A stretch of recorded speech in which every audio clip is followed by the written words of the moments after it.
Bem-vindo a mais um Renco News. Hoje teremos uma importante entrevista com a doutora professora titular do Instituto de Biologia da Unicamp, Clarice Arnes. Hoje este instituto é um centro avançado na pesquisa do coronavírus, atuando em diversas frentes e em integração com outras importantes instituições do Brasil. Nosso objetivo é transmitir conhecimentos e esclarecer nossos clientes e consumidores sobre este assunto que está em evidência hoje no país: a emissão de laudos virucidas.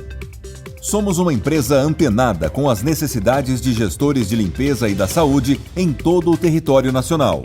E nossa linha de produtos reflete este conhecimento. Conte sempre com a Renco.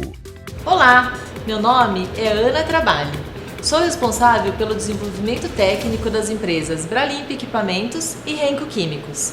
Hoje estamos recebendo a doutora Clarice Arnes, responsável pelo Laboratório de Biologia da Unicamp, Universidade Estadual de Campinas.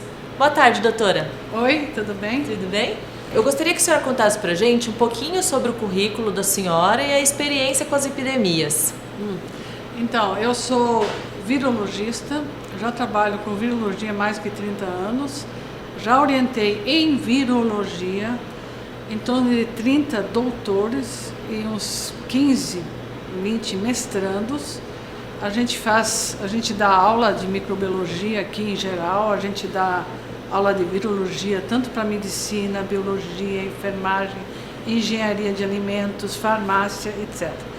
E, enfim, nós temos colaboração com os Estados Unidos, com Inglaterra, com a Alemanha, e as nossas pesquisas é sempre em vírus. Eu trabalho mais em vírus respiratórios, tanto na parte humana como na parte animal, porque de profissão eu sou médica veterinária, mas sou virologista acima de tudo. Isso é uma vasta experiência, né? Como que o laboratório funciona? O laboratório o Instituto Biológico, o laboratório de virologia. Vocês já participaram de pesquisas em várias outras epidemias, né? Sim. A senhora pode contar um pouquinho dessa história?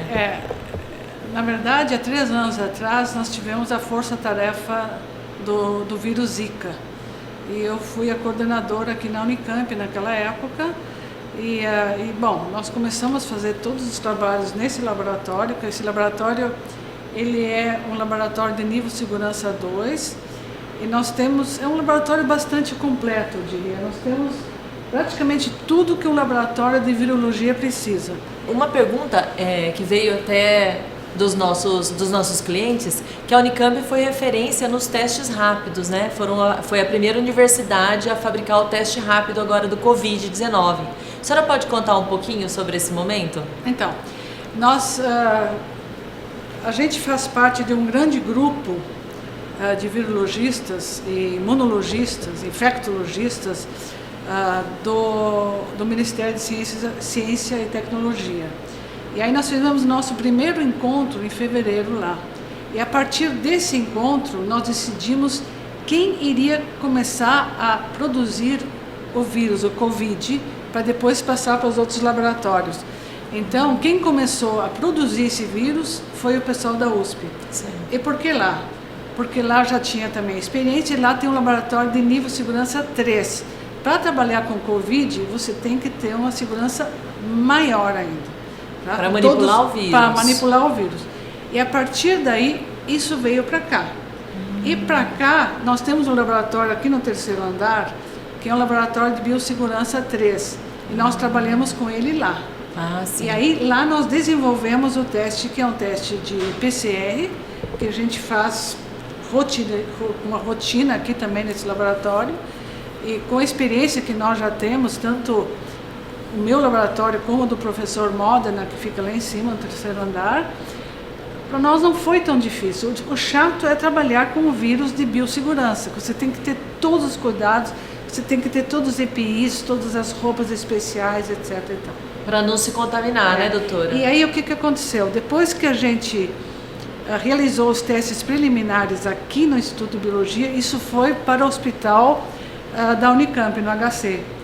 E aí outra grande força-tarefa, que todo mundo ajudando no sentido de fornecer material, fornecer reagentes, porque está difícil de você importar os reagentes, está difícil você trazer os reagentes. Então, cada laboratório foi levando reagentes e nós, então, disponibilizamos nossos alunos de doutorado e mestrado para ajudar nessa força-tarefa.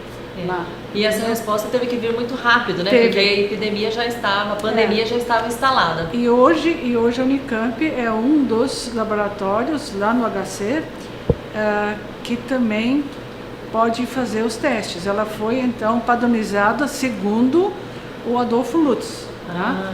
Então a gente não precisa mais mandar agora para o Adolfo Lutz, agora já é feito tudo aqui na Unicamp. Isso traz uma rapidez maior no diagnóstico, muito que mais. É decisivo nesse momento. E não só isso, Ana, também é importante que a gente tenha acesso a essas amostras, para o futuro fazer pesquisa, saber o que aconteceu, como é que aconteceu, até para ver as lesões dos pacientes. Isso os infectologistas têm que pesquisar essa parte, a gente pesquisa a parte de vírus, caracteriza ele, depois nós vamos para a parte de sequenciamento, para ver o que está mudando desde que chegou em São Paulo até agora, nesse já quase um mês, o que aconteceu, esse vírus está mudando ou não está mudando. A senhora, como pesquisadora, o que a senhora vê do futuro dessa pandemia? A senhora acha que isso para por aqui, ou que a gente sempre vai ter eventos de desafios microbiológicos?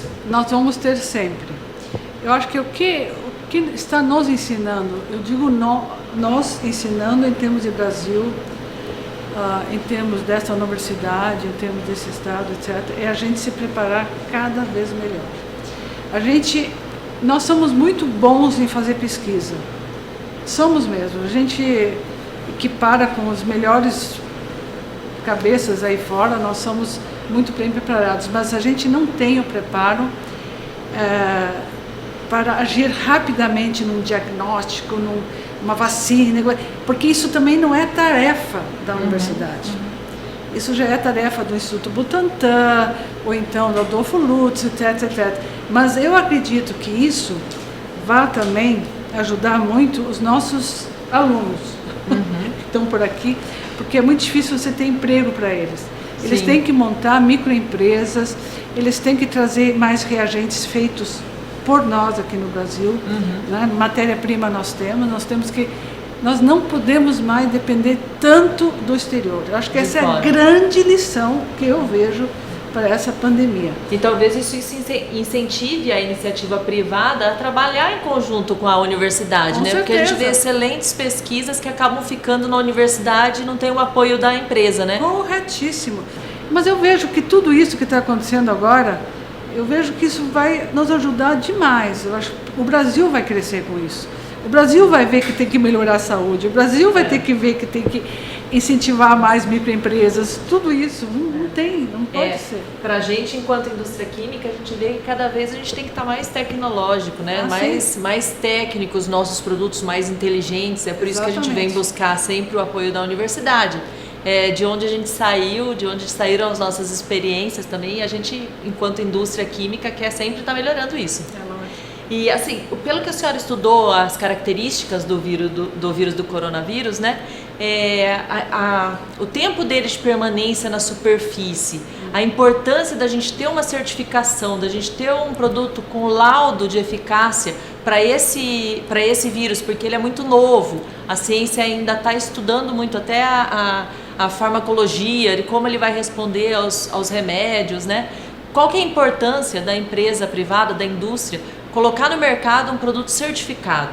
É fundamental, Ana, é fundamental, porque, por exemplo, a experiência que nós temos com o vírus, né? Eu mesmo já isolei, já detectei vírus pela primeira vez na América Latina, primeira vez no Brasil. O que a gente faz? A primeira coisa que a gente vai fazer, ele é sensível a que desinfetante? Ele é sensível a calor, ao meio ambiente. E tudo isso é fundamental para saber se aquele desinfetante A, B ou C, ele realmente inativa ou mata os vírus.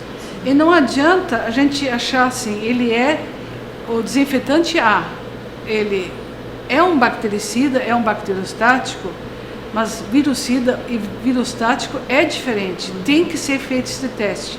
No Brasil, infelizmente, você não tem laboratório ainda credenciado, preparado para fazer esses testes em vírus. Então, nesse momento agora, eu estou deixando de fazer algumas pesquisas para, então, oferecer essa lacuna, essa emergência para as empresas, ou então dentro aqui da Unicamp, do hospital, para testar então os desinfetantes, tanto químicos como não químicos, como agentes de ultravioleta, ozônio, etc, etc. Então estamos fazendo assim um trabalho muito lindo com os parceiros aqui dentro da Unicamp, tanto da engenharia química, como os químicos, como a parte de biomedicina. A gente está trabalhando junto. Isso é muito bacana, porque a gente, no início dessa pandemia, a gente foi norteado por artigos científicos que foram feitos fora, porque a pandemia começou em outras regiões, né? Então a gente se foi em cima de características que não eram as nossas, não eram as características do Brasil, né? De temperatura, de umidade. Então, trazendo isso, a gente consegue testar esse produto, como ele vai funcionar aqui na prática. Exatamente. Né? E a gente estava muito ligado ao ativo do desinfetante. Então o desinfetante à base de quaternário de amônia, à base de hipoclorito de sódio. Não é só o ativo, né, doutora? Eu não posso simplesmente falar esse ativo. É toda a solução, porque às vezes uma solução química é numa base ácida, numa base alcalina, né? Eu acho assim importante também saber até que ponto esses desinfetantes também não causam injúria ou então lesão na pele também, apesar de desinfetante não é para usar em mãos, né? Não é muito, mas mesmo assim, então nós aqui, além de a gente fazer os testes virucidas para ver a eficiência dos vírus frente aos produtos desinfetantes, nós também sempre a gente faz um teste também para ver até que ponto a célula viva suporta aquele desinfetante. Esse é um teste paralelo que a gente sempre faz, tá? Como toxicidade. Toxicidade celular. Exatamente. Nossa. E aí você também falou numa coisa que é importante. Quanto tempo esse vírus dura no meio ambiente? Eu posso dizer para você que se eu tiver um vírus aqui, se eu contaminar esta mesa aqui, ele pode ficar até 2 dias o vírus vivo aqui. Tá? É muito. Apesar, ele não é muito resistente, mas ele suporta. Apesar desse vírus não ser comparável, por exemplo, a hepatites, uns vírus bem mais resistentes, como adenovírus, rotavírus, por exemplo, esse vírus ele é facilmente desnaturado, tá? Mas mesmo assim, num ambiente, vamos dizer, controlado, com uma temperatura X, ele pode sim ficar por um certo tempo ativo, né? Então, por isso é importantíssimo limpeza, desinfetante, que sejam ativos. E só quem pode dar esse laudo é quem trabalha com virologia, obviamente. Sim. E faz os testes com vírus, senão como é que você vai fazer? E não é fácil. Não é fácil. Porque, assim, a indústria me pede para testar 5, 6 diferentes vírus. Cada vírus suporta uma linhagem celular diferente. Se eu trabalho com 6 vírus, eu trabalho com 6 linhagens diferentes. Cada linhagem diferente, cada vírus, ele vai ter a fase de multiplicação, de replicação diferente. Nossa. Tá? Então, por exemplo, o coronavírus, em 2 dias você tem resultado. Já o vírus influenza demora mais tempo e assim por diante. Então, tudo isso você tem que medir, né? Tem que ir trabalhando junto dentro da mesma pesquisa. Exatamente. Tá joia, doutora. É um prazer estar aqui com a senhora, eu sou sua fã, primeiro, e agradeço muito a senhora ter se desprendido a dar essa entrevista pra gente. A gente sabe que o tempo de vocês é precioso nessa batalha, vocês são linha de frente, e é muito gratificante ter a senhora como nossa parceira. Eu agradeço. Imagina, é um prazer. Obrigada.